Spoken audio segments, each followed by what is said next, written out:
It's Friday, November 22. This is the news on PBCJ. I am Simone Absalom. The Jamaican economy grew up by 0.3% for the July to September quarter, so says the Planning Institute of Jamaica.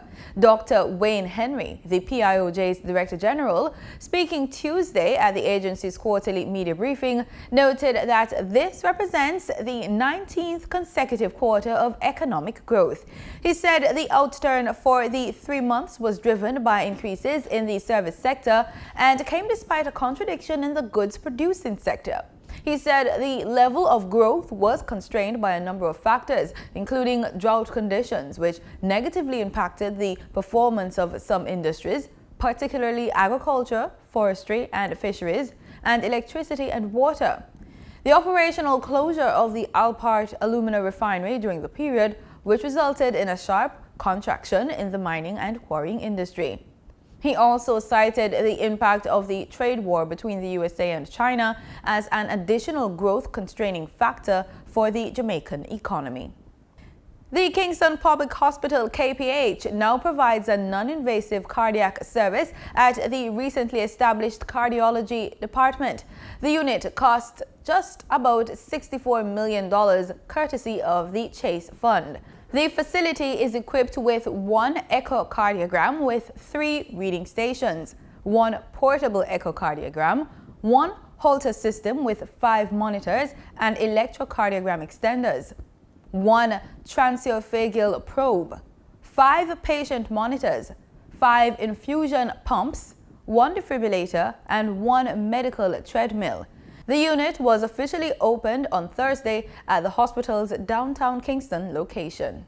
The Heart Foundation of Jamaica, HFJ, through its Global Health Advocacy Project, is calling for front-of-package labeling on food packages, which will provide consumers with information to make healthier food choices. Speaking at a JIS think tank on Wednesday, HFJ's advocacy officer, Vanette Nurse, said the move is in keeping with the entity's continued efforts to fight obesity and non-communicable diseases. CARICOM leaders at the 39th Conference of Heads of Government in Jamaica in July 2018 endorsed front-of-package labeling as a priority area in the fight against NCDs. Come next year, EGOV Jamaica will transition to a new entity to be named the Information Communications Technology Authority. That's according to Chief Executive Officer for EGOV Jamaica, Maurice Barnes. He advised JIS that in its new role, the agency will have primary responsibility for the country's overall ICT governance framework. With this new authority, this will also improve the governance of ICT across Jamaica, as well as give it the sort of the legislative power to ensure that there are certain standards are in place, that policies which are put in place, that they are being adhered to across the GOJ. Currently, EGOV Jamaica Limited is responsible for implementing ICT projects across government ministries, departments and agencies. The CEO said the infrastructure for a government data exchange platform, which will facilitate secure and seamless transfer of information between state entities, is being instituted. And with its connectivity, what we'll also have is we'll also have the need to have centralized storage in terms of delivery of services on a shared services model, which would now speak about a data center capabilities. This, he noted, is integral to the centralized information and communications technology network that will link MDAs, a feature deemed pivotal to advancing Jamaica's thrust to become a digital society. Over the next 3 years, the Tourism Linkages network intends to invest $66 million to develop Jamaica's health and wellness tourism product. That's the word from Tourism Minister Edmund Bartlett. Speaking at the opening ceremony for the inaugural Jamaica Health and Wellness Tourism Conference on Thursday, Bartlett noted that, quote, Jamaica wants to drive the health and wellness as tourism industry, and his ministry will be spending $22 million annually over the next 3 years to assist this process. Almost 70,000 names will be removed from the next voters list, which is to be named public on November 30. According to the Electoral Commission of Jamaica, the ongoing exercise, which began in the late 2018, is being carried out in phases with the aim of removing over 260,000 dead electors.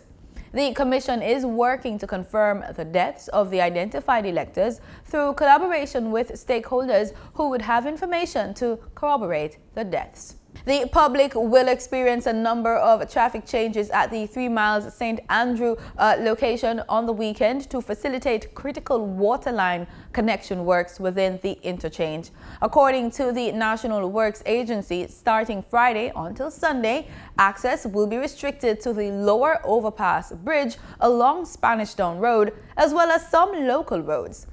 Only a single lane of traffic traveling from direction of downtown Kingston towards 6 Miles will be allowed onto the lower overpass, while the local road will be closed and motorists redirected onto Bell Road.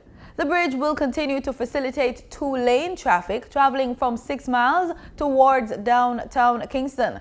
However, the roadway will be reduced to single lane on exiting the ramp at Tools Hardware, located on the eastern side of Spanish Town Road. Motorists traveling on the local road along Hagley Park Road towards 3 Miles will be allowed only as far as the National Commercial Bank, at which point they will be required to turn around onto either Olympic Way or back onto Hagley Park Road. In addition, motorists traveling from Marcus Garvey Drive will not be allowed to turn either right or left onto Spanish Town Road. Motorists wishing to access the western side of Spanish Town Road should continue straight and use Olympic Way and Coburn Avenue, while those traveling to the eastern side of Spanish Town Road may use the higher overpass bridge to travel up to Waltham Park Road. Motorists should expect traffic changes this Sunday, especially if you will be attending the Jamaica Labour Party's annual conference at the National Arena. The Jamaica Constabulary Force issued an advisory on Friday to members of the public who will be attending the conference on Sunday, November 24. At 8 a.m., Arthurwind Drive will be one-way easterly towards the National Stadium. Motorists traveling from this direction will turn left onto Roosevelt Avenue, right onto Stanton Terrace, right on Mountain View Avenue, right onto Arthurwind Drive and into the car park. Only vehicles with VIP passes will be allowed to enter Roosevelt Avenue towards the National Stadium. Only people attending the event will be allowed to enter Arthurwind Drive from Mountain View Avenue. Residents from Stadium Gardens will be able to leave and enter the community by using Arthurwind Drive as a one-way heading easterly only. On this week's report on Culinary Trails, we take a trip to Africa through Cafe Africa on Trafalgar Road in Kingston.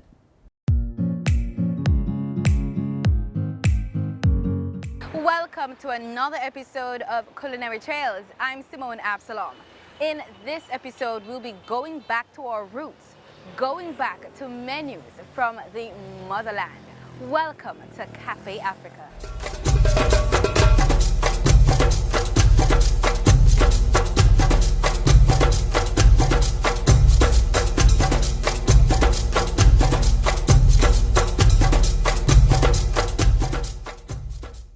Cafe Africa is open daily. We really are open by reservation. We're an RSVP only restaurant, whether you're calling for a catering or whether you want to come in and dine.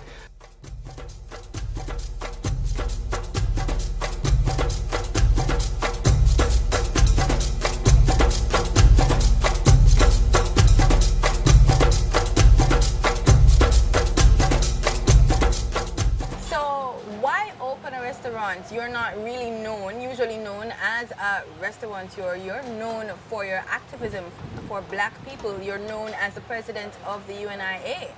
Cafe Africa was established by the Kingston Division of the Universal Negro Improvement Association. Of course, that's the organization that was founded by Marcus Garvey in Jamaica in July of 1914. So, we operate out of a property that was formerly the personal offices of Marcus Garvey right here at 2 Trafalgar Road. A lot of people don't know the reason the bust of him is in the yard is because he once owned the property. So it really wasn't my personal initiative, but rather, you know, for many years we've been involved in rebuilding the Universal Negro Improvement Association in Jamaica. And of course, in its heyday, when Garvey was our President General, the UNIA operated several businesses under their corporate banner, the African Communities League. This included restaurants, grocery stores, hotels, schools, farms, and eventually the infamous Black Star Line, which coincidentally this year, 2019, marks the centenary, the 100-year anniversary of the incorporation of the Black Star Line. But before the Black Star Line, there was the Universal Restaurant Garvey opened in Harlem, New York. So we came with Universal Africa Restaurants, which is the holding company, but we operate under the banner of Cafe Africa. So what we've done is chosen, you know, dishes that we think will resonate with the Jamaican palate, recognizing the fact that our own cuisine is African-based because we are a people majority African descendant. So we're up to now 27 countries, that's half the continent.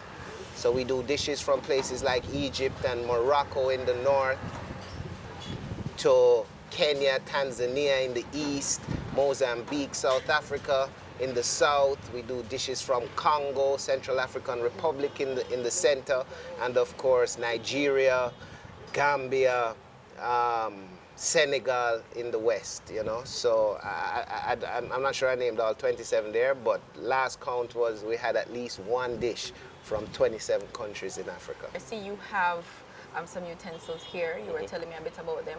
How do you incorporate that in the experience? Well, we wash everybody's hands before they eat, and primarily because a lot of our dishes, patrons may choose to eat with fufu, or they may choose to eat with ugali, or they may choose to eat with milipap, or they may choose to eat with sadza. What am I talking about?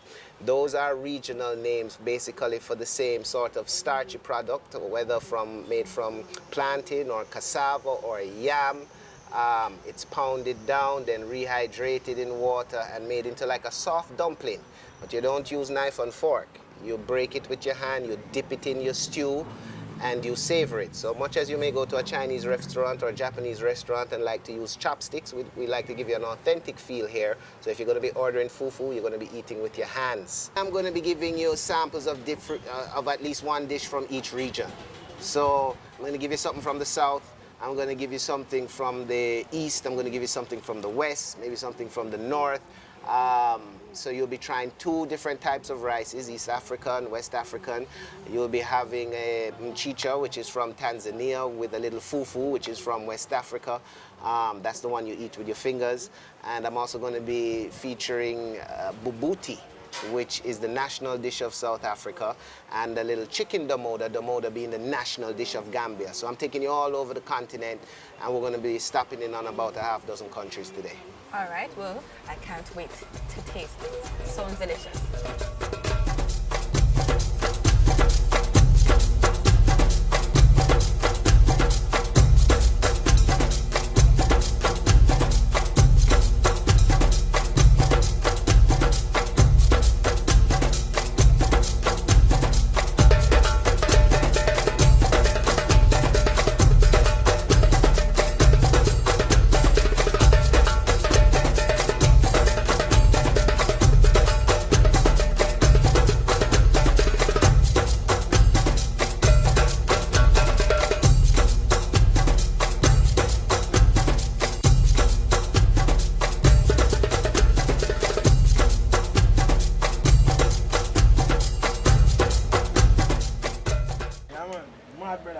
Excellent.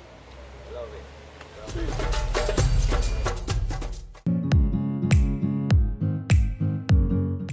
The US dollar is being traded at $138.55, down by 27 cents.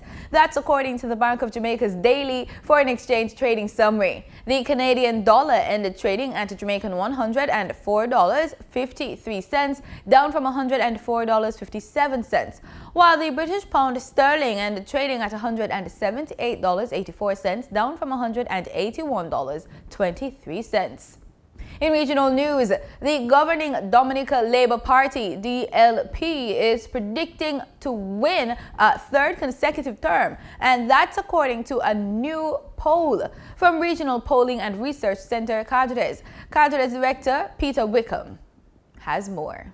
Expectation of the best case scenario now for the Labour Party would be to secure not only a victory, but victory in a couple of the seats which I have identified in our polling, which is not available today, unfortunately, as being breakthrough possibilities. But a landslide, you're looking at the order of an increase in their support of, let's say, 5 or 10 percentage points. That I'm not seeing it, but it is entirely possible that it could happen.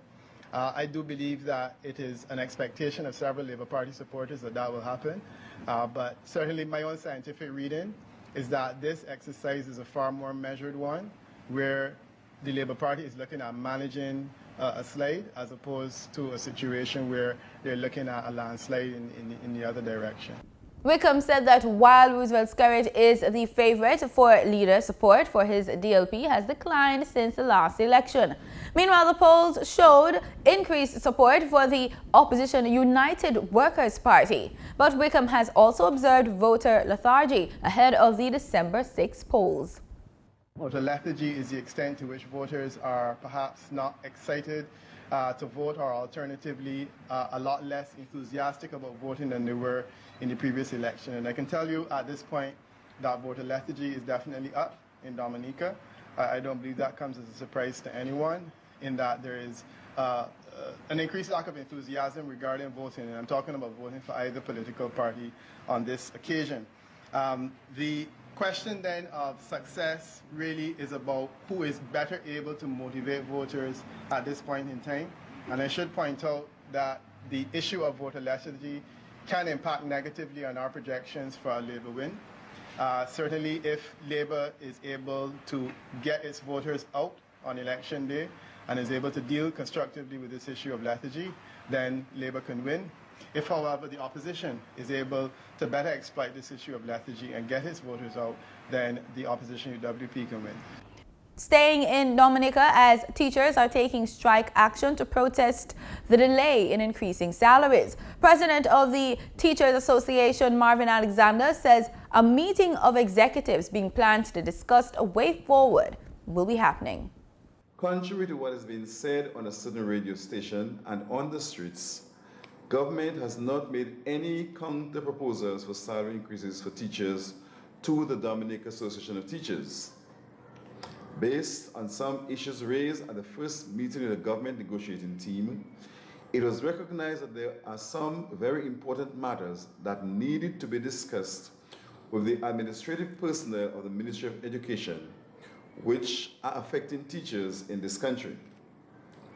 From contact with the Chief Personnel Officer, I have been informed that these matters have been discussed, and a meeting with the National Executive will be convened soon to continue our discussion.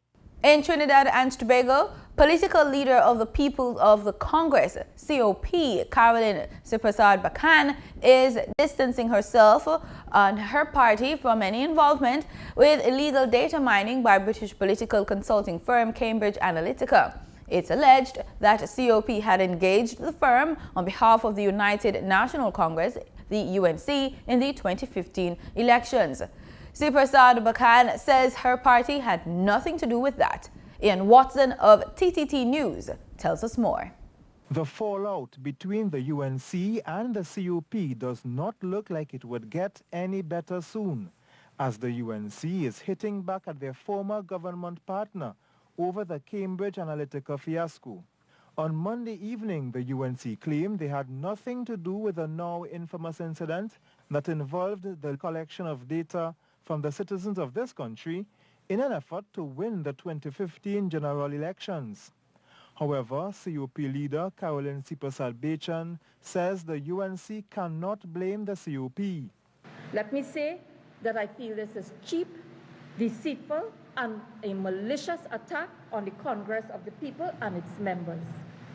She points to the report and shows the entities the report named, including TNTech and WASA, indicating the CUP has no authority or jurisdiction over the entities to order the acquisition of the data. He speaks about the National Security Ministry being given the authorization and the National Security Council. She singles out the National Security Council and reminds the country who is in charge of the National Security Council. The National Security Council is chaired by the Prime Minister and comprises certain ministers. Mrs. Sipasal-Bechan says she was not part of the National Security Council at the time of the Cambridge Analytica scandal, but was part of the council between 2010 and 2011, when she was the Minister of Energy. She turns her attention to the government, asking why the Cambridge Analytica scandal was not dealt with earlier, as the population needs to be assured that it will not happen again this year for local government or next year's general elections. How come we are still at this juncture, almost 18 months later, and this matter was not investigated? The CUP leader is calling on the matter to be dealt with speedily.